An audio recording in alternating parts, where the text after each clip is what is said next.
The 2020 Tampa Bay Rays Fan Fest, held at Tropicana Field, is another sign that baseball is back in the Bay Area, featuring a number of interactive activities. Kids were treated to a youth baseball and softball clinic with Brandon Lau and his wife Madison, as well as reading with the Rays with Charlie Morton.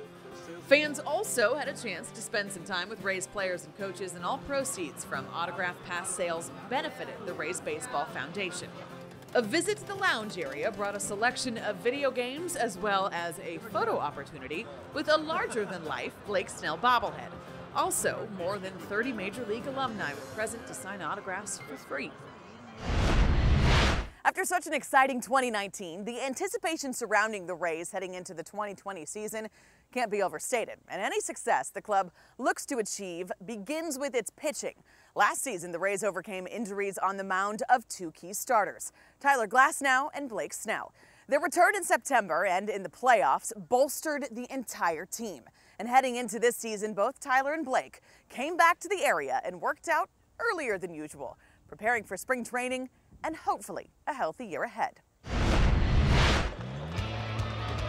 2-2, and he got it. He struck him out.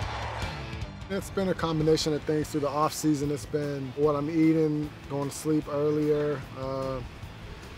Came in early to make sure my arm was good from the surgery, and it's been feeling great. So for me, I'm just focused on really just the things that I've been focused on all off season.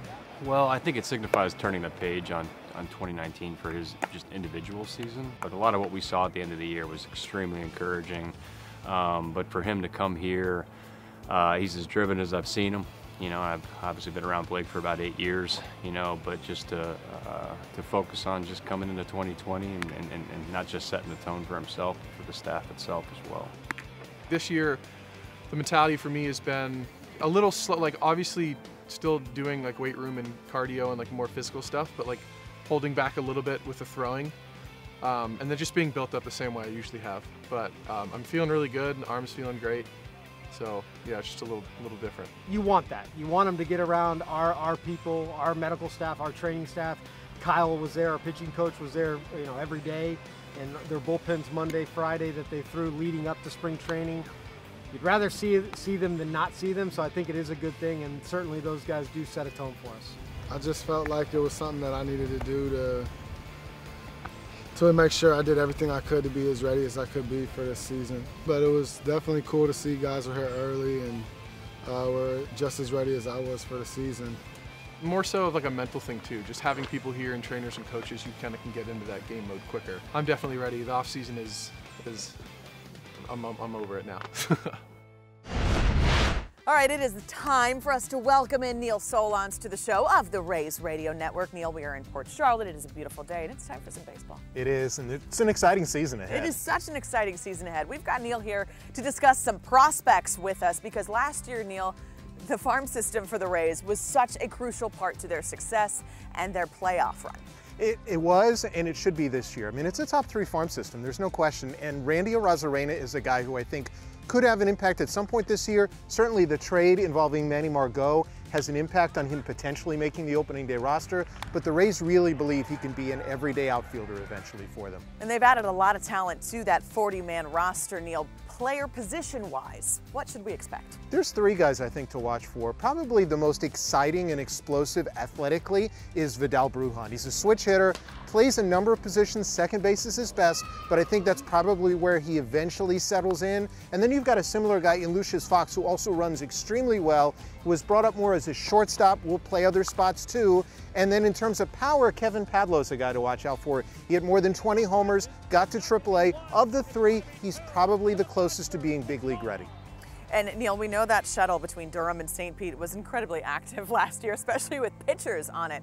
What can we expect from the pitchers in the farm system to help the Rays this year, hopefully get back to where they were last year? They were such a huge and critical part of the Rays plan. No question, and Brendan McKay was a guy who helped the Rays a lot last year, and the Rays probably will have a couple lefties who have an impact this year. Josh Fleming is the guy who's closest to the big leagues right now. I think what's exciting about Josh is that he's very similar to Ryan Yarbrough, has great command, maybe a little bit more velocity, and then they've got another guy who's Shane McClanahan, a left-hander who has the ability to get you with power stuff. He's a USF guy. He got all the way to AA last year, and he's got a chance to get to the big leagues this year, whether he helps him as a starter out of the pen. And then the third guy to watch for was the pitcher of the year in the organization last year. That is Joe Ryan, averaged nearly 13 strikeouts per 9 innings. What'd you call it? Invisible?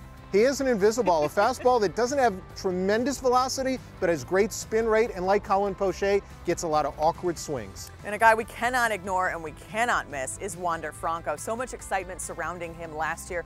What can we expect this year? Is there a chance we could see him up here? I think there's certainly a chance. Really, it depends on Wander. Wander's a guy who will likely begin the year in AA. He's the most dynamic player, not only in terms of their minor league system, but maybe in their organization in terms of overall talent. You forget he's a teenager. It really depends how he develops in terms of his defense, his base running, and more so also developing as a teammate and learning the game at the big league level and getting to that, full potential. So much potential in the Rays minor league system. Thanks so much to Neil Solondz of the Rays Radio Network for joining us. You can catch him on the pre and post game shows all season long on the Rays Radio Network. Still to come, a former Ray instrumental in the success of the 2008 World Series team is recognized for his accomplishments. And Doug and the Big O join us again to discuss the new additions to the club when we come back to wrap things up on the Tampa Bay Rays spring training preview.